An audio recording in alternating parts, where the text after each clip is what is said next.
सरकार इन चुनावों को रोकने के लिए पहले हाई कोर्ट में लड़ी। मैंने कहा कि 88 एडवोकेट जनरल के ऑफिस में एक वकीलों की फौज है। मुख्यमंत्री को और उनकी सरकार को अपनी फौज पर, जो वकीलों की फौज है, उस पर विश्वास ही नहीं है। ये बाहर से महंगे दामों पे, महंगे रेट पे, भारी फीस देके बाहर से वकील लाते हैं, जो अपने वकीलों पर तो उनको विश्वास ही नहीं है। तो ये इनकी मनसा चुनाव कराने की नहीं थी। ये तो चाहते थे कि इन चुनावों को लंबे समय के लिए टाल दिया जाए, और कभी डिजास्टर का बहाना, कभी कुछ बहाने। पहले प्रदेश में हाई कोर्ट में लड़े, वहां से हारे तो जाके सुप्रीम कोर्ट पहुंच गए, वहां भी हारे, और उनको समयबद्ध तरीके से, सुप्रीम कोर्ट से ऊपर तो कुछ नहीं है, उन्होंने जो समयबद्ध तरीके से उनको चुनाव करवाने की 31 मई जो डेट दी, तो उस हिसाब से अब चुनाव कराए जा रहे हैं। और कांग्रेस पार्टी कोई मनसा नहीं थी चुनाव कराने की।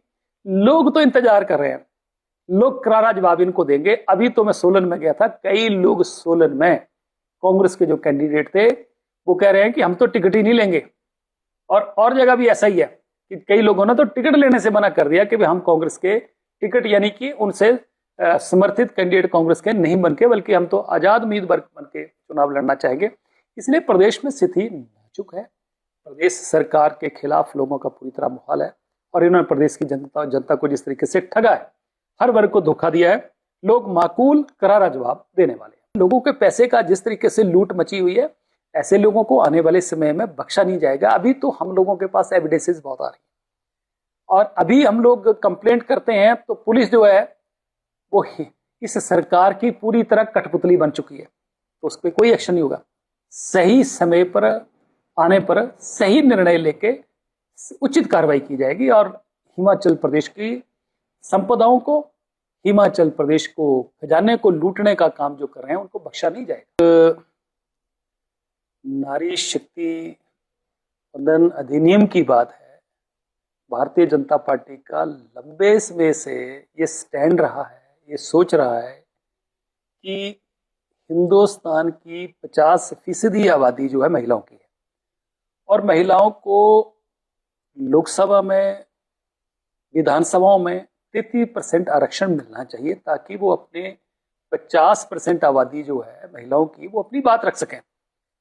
और इसको पूरा करने के लिए भारतीय जनता पार्टी के, हमारे देश के यशस्वी प्रधानमंत्री और भारतीय जनता पार्टी की सारी पार्टी ने ये फैसला किया था, और इसी को लेकर जो है ये अधिनियम लेके आए थे, ताकि महिलाओं को 33% आरक्षण है वो 2029 के लोकसभा चुनावों से इंप्लीमेंट हो जाए।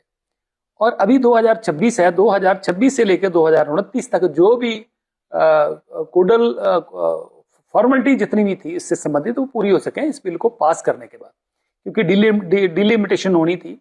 परंतु इस बिल को जैसे ही 16 अप्रैल से लेकर 16-17 अप्रैल का 18 का 3 दिन का जो लोकसभा में ये सेशन था, और इसी को लेकर था, कांग्रेस पार्टी ने और कांग्रेस पार्टी के सहयोगियों ने इसका डटकर विरोध किया।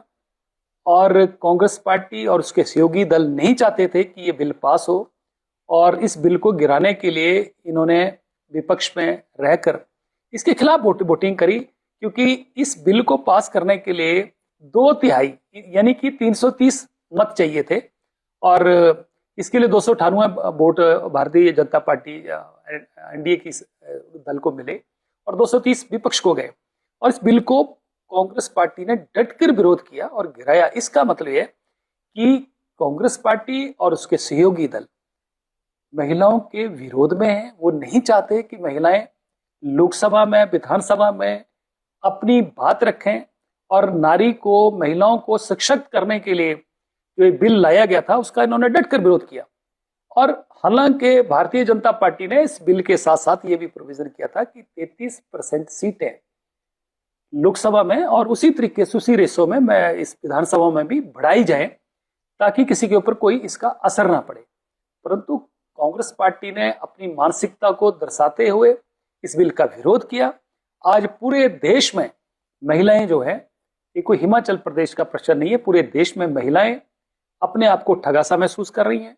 और जिस तरीके से कांग्रेस पार्टी ने महिला आरक्षण बिल को लेकर महिलाओं के साथ धोखा किया है, इसका जवाब अभी आपको कुछ दिनों में साल में देखने पार्टी की सरकार बनेगी।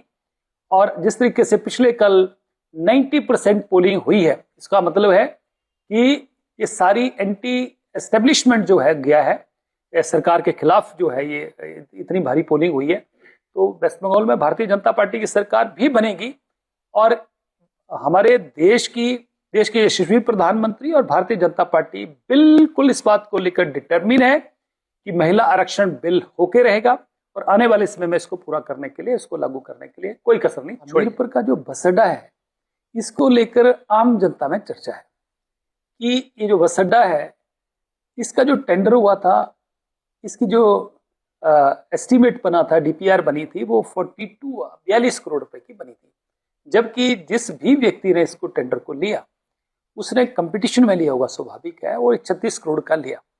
देखिए, कानून ये कहता है कि 10% डेविएशन हो सकती है, पर यहां तो 300% डेविएशन हो गई। अगर कानून 10% का है तो 300% डेविएशन कैसे हो गई? इसको लाभ पहुंचाने के लिए किया गया। और कौन लोग हैं इसमें इन्वॉल्व है? 90 करोड़ रुपए तो उसकी पेमेंट हो चुकी है। 36 करोड़ का टेंडर और 90 करोड़ की पेमेंट हो चुकी है। और ये जो बस अड्डे के निर्माण का जो काम है, इसको लगभग 135 से 140 करोड़ जो है वो पहुंचाया जा रहा है। तो इतना भारी, देखिए, अगर मान लो कि आप, वैसे तो इंजीनियर्स ने जो डीपीआर तैयार करी होगी वो सोच समझ के करी होगी, उसमें 2%, 4%, 10% डेविएशन हो सकती है, पर 300% थोड़ी हो सकती है। और अगर हो भी जाए तो कानून इस बात की इजाजत नहीं देता। अगर हो भी गई तो इसका टेंडर करते, प्रॉपर टेंडर करते, ताकि वो कंपटीशन में जाके लोग इसमें कंपटीशन में हिस्सा लेते और सरकार को इसका फायदा होता। ये तो पब्लिक मनी है, तो ऐसा नहीं हुआ। और ऐसी लोगों में भारी चर्चा है कि यहाँ पर जो ठेकेदार काम कर रहे हैं, यहाँ का जो मटेरियल है, सीमेंट है, सरिया है, लेबर है, वो कहीं मुख्यमंत्री के करीबी के घर में जाके काम कर रही है, वहां पर मटेरियल जा रहा है, कहीं के स्कूलों से कॉलेज बन रहे हैं। तो इस तरीके से जो लूट मची है इस सरकार में, मैंने तो पहले भी कहा है कि हिंदुस्तान को लूटने के लिए मुगल आ गए, पर मुगलों ने भी लूटा तो कुछ बहुत, थोड़ा बहुत तो उन्होंने भी लिहाज करी।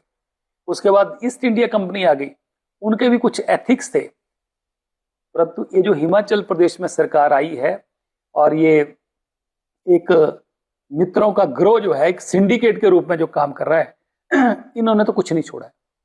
इतनी लूट घसीट जो इस सरकार में चल रही है, खूब लाइसेंस जो है सरकार में लोगों को लूट घसीट का अपने मित्रों को मिल रहा है। और उसी कड़ी में हमीरपुर में भी भ्रष्टाचार